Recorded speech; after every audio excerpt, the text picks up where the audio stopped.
Hi everyone, this is Tom Camboris again here with My Balance Formula, and we are joined with Priya Taylor with New Wave Learning. Hi Priya, how are you this morning? Hello, I'm good, thank you. Fantastic. How are you?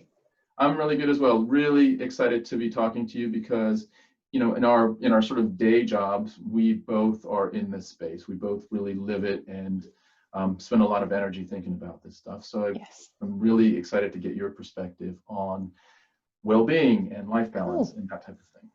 Excellent. Before we get started on our 3 questions, I would like to know a little bit more about what you're doing these days. What's important to you?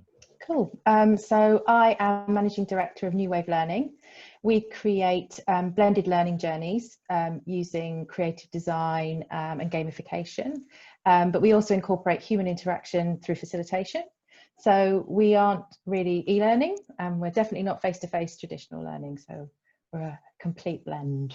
So yeah, we're creating programs at the moment around wellness, around diversity and inclusion. There's a number of programs. So we're in product development phase at the moment. Fantastic. Great. So I'm going to ask you 3 questions, rapid fire. Okay. And okay, you ready with the first one? Ready.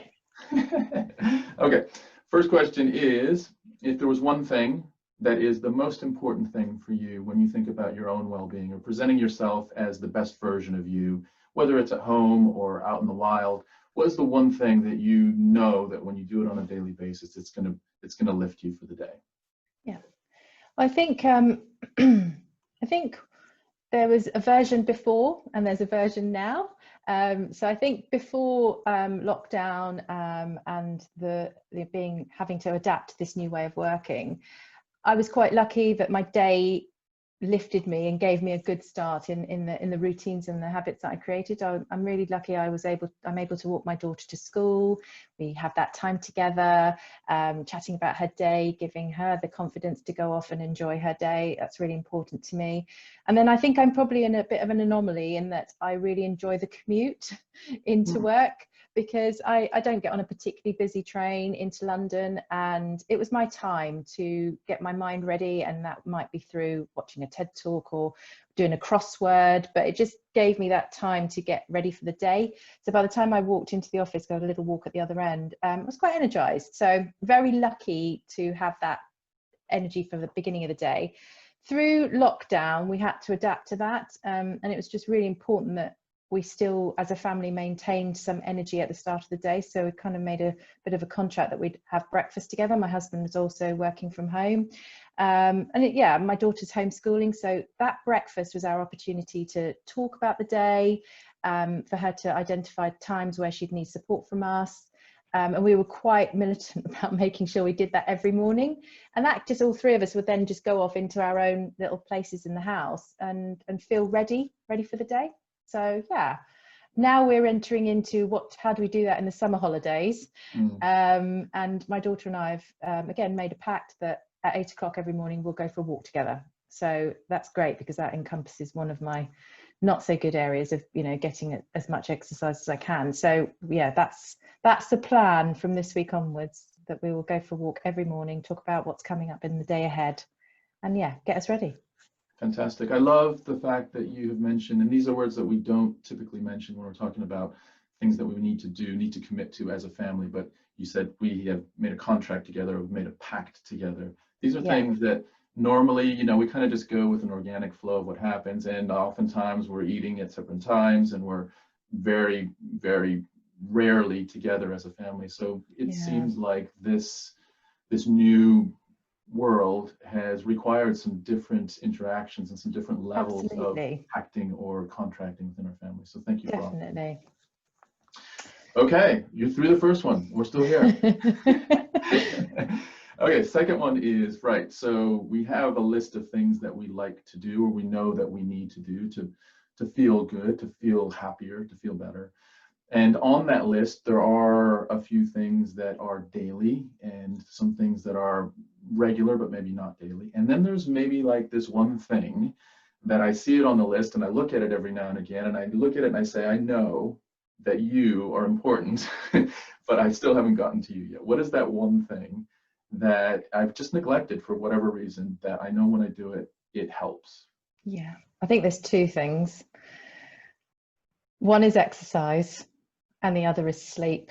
And I think sleep is probably getting a worse battering than exercise, because we have dogs. So there is definitely an element where I have to go out every day. So I am getting some level of exercise.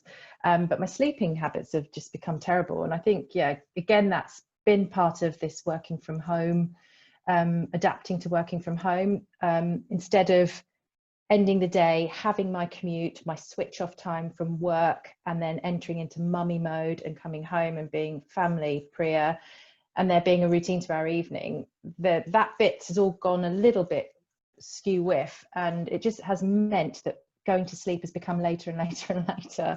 And it's something my husband and I say to each other at the end of every week: we have to sleep better next week. We have to sleep better next week. So I'd say that is something I definitely need to tackle, because I do love sleep. So not having it is not good for me. So yes. I did a previous one of these, and someone gave me a great tip about sleep. It was, they were, I think, speaking to a physician about their own well-being, what have you, and that physician presented them with a different perspective on sleep. So we look at our sleep as the end of one day, and then when we wake up in the morning, that's the start of the next day. And this physician said, no, actually the way it should work is the end of the day is right up until the moment where you fall asleep. When you fall asleep that night before, that's to start the next day. And so the mindset is, well, how do I want to start tomorrow? And that consideration has to do with, how am I going to manage my sleep now, tonight?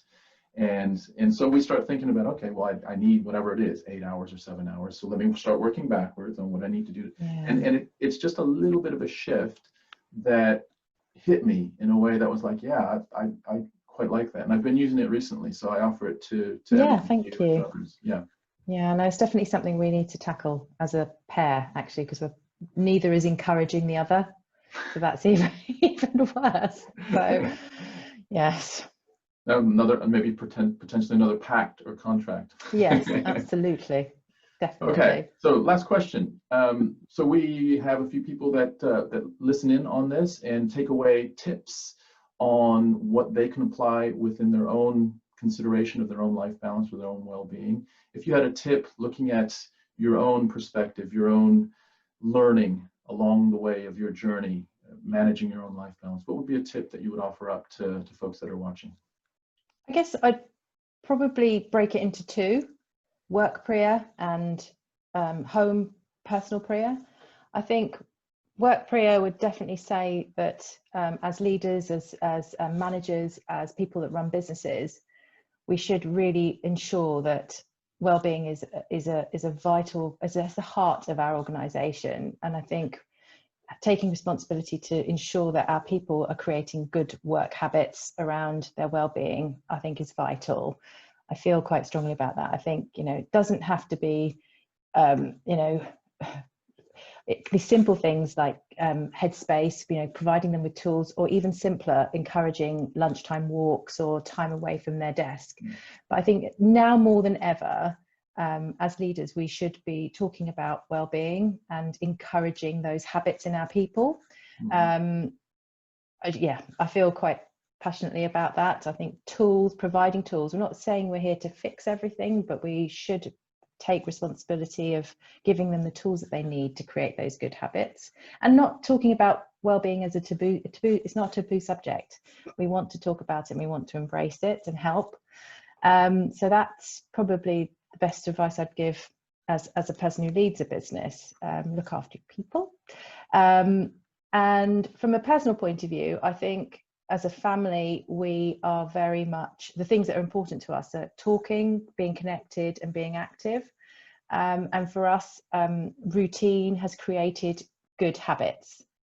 When we live such busy lives, it's so easy, and that's part of my exercise and sleep problem is we don't have time. We're great believers in routine creating habits. So I would definitely say that's worked for us. Routines has worked, and made us happy. Fantastic. Great. Well, 3 in, 3 out. That was very valuable for me, certainly. I took a couple things away from there. I really appreciate your time, Priya. Thank you. I look forward to us talking offline as well. We have some interesting conversations that we're happening on how we can support each other in this space as well. So that's quite exciting. That'd be great. For those of you that are watching, we will include Priya's contact details in the show notes of this post. Thank you again for watching. We will continue with these with interesting people that are different aspects of different organizations offering up their wisdom on how they do it, how they manage their own life balance and their well-being. Thanks again. Priya, thank you. Have a good one. Thanks, Tom. And we will see you all soon. Bye-bye. See you soon. Bye.